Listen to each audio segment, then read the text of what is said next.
शीर्षक हॉलो क्रिक की गूंज। छोटे से कस्बे हॉलो क्रिक में एक पुराना बंद मानसिक आश्रम एक पहाड़ी पर स्थित था। स्थानीय किंवदंतियों का कहना था कि यह भूतिया है, इसके पूर्व मरीजों की आत्माओं से भरा हुआ। जिज्ञासु और रोमांच चाहने वाले चार दोस्त, एम्मा, जेक, मिया और लुकास, हैलोवीन की रात आश्रम की खोज करने का निर्णय लेते हैं। जैसे ही वे उस जर्जर इमारत में प्रवेश करते हैं, हवा भारी हो जाती है और एक अजीब सी चुप्पी उन्हें घेर लेती है। वे धीमी रोशनी वाली हॉलों में घूमते हैं। उनकी टॉर्चों की रोशनी झपकती है, जिससे दीवारों पर डरावनी परछाइयां बनती हैं। हर कमरा निराशा की कहानी कहता है, जंग लगे बिस्तरों और फीके फोटो के साथ। अचानक उन्होंने एक धीमी फुसफुसाहट सुनी। बाहर निकलो, ये चेतावनी देती है। इसे एक मजाक या अपनी कल्पना समझकर उन्होंने आगे बढ़ने का फैसला किया, नर्वसली हंसते हुए। आश्रम के दिल में वे पुराने चैपल में पहुंचते हैं।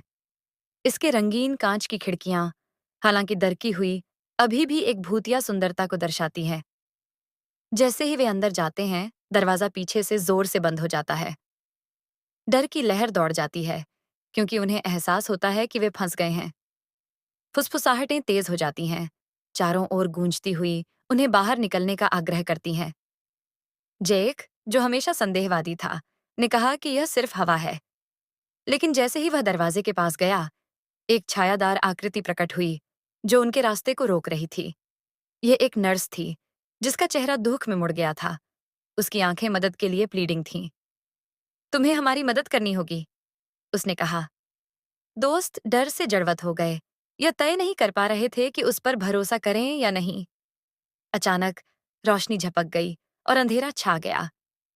अंधेरे में उन्हें भारी सांस लेने की आवाज और पैरों के चलने की आवाज सुनाई दी। एम्मा चिल्लाई और वे एक दूसरे के करीब आ गए, कड़ी मेहनत कर रहे थे कि शांति बनाए रखें। हमें बाहर निकलने का कोई और रास्ता खोजना होगा, मिया ने सुझाव दिया। उसकी आवाज कांप रही थी। जब वे अंधेरे में भटक रहे थे, उन्होंने एक छिपी हुई सीढ़ी को नीचे जाते देखा। वे सावधानी से नीचे उतरे, आशा करते हुए कि यह एक निकास की ओर ले जाएगी। लेकिन जैसे ही वे नीचे पहुंचे, वे एक छोटे गीले कमरे में पाए गए, जिसमें जंग लगे बिस्तर लगे थे। हर बिस्तर पर एक पुराना जर्नल था। पन्ने पूर्व मरीजों के पागल स्क्रॉल से भरे हुए थे। लुकास ने एक जर्नल उठाया। ये यहाँ किए गए प्रयोगों के बारे में है, उसने जोर से पढ़ा। उन्होंने हमारी चीखों को चुप करने की कोशिश की। दोस्तों ने उस स्थान के सच्चे डर का एहसास करते हुए वातावरण को भारी महसूस किया। तभी फुसफुसाहटें तेजी से चिल्लाने में बदल गईं और दीवारें ऊर्जा से भर गईं। दोस्तों ने एक दूसरे को आतंकित नजरों से देखा। हमें अब निकलना है, एम्मा चिल्लाई। उसकी आवाज टूट गई। जैसे ही वे जाने के लिए मुड़े, नर्स फिर से प्रकट हुई।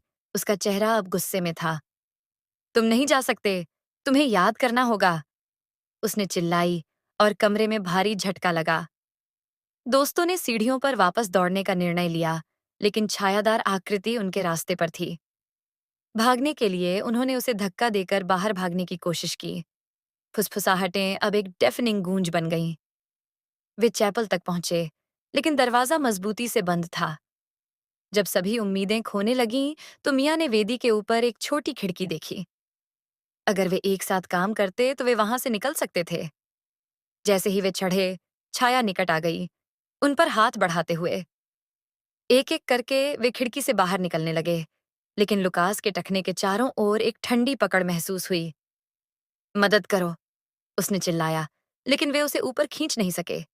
एक अंतिम प्रयास में उसने चिल्लाया, भागो, पीछे मत देखो। वे हिचके, लेकिन अंततः भागने लगे, हॉलोक्रिक का डर पीछे छोड़ते हुए। बाहर ठंडी रात की हवा उन पर एक लहर की तरह पड़ी, लेकिन उन्होंने तब तक दौड़ना नहीं रोका जब तक कि वे अपनी कार तक नहीं पहुंच गए।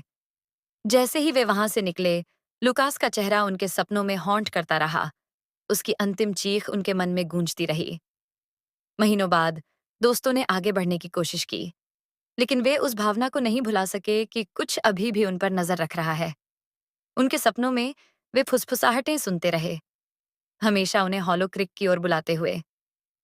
उन्हें जल्द ही पता चलेगा कि एक बार जब आप आश्रम में प्रवेश कर जाते हैं, तो यह कभी भी आपको सच में जाने नहीं देता।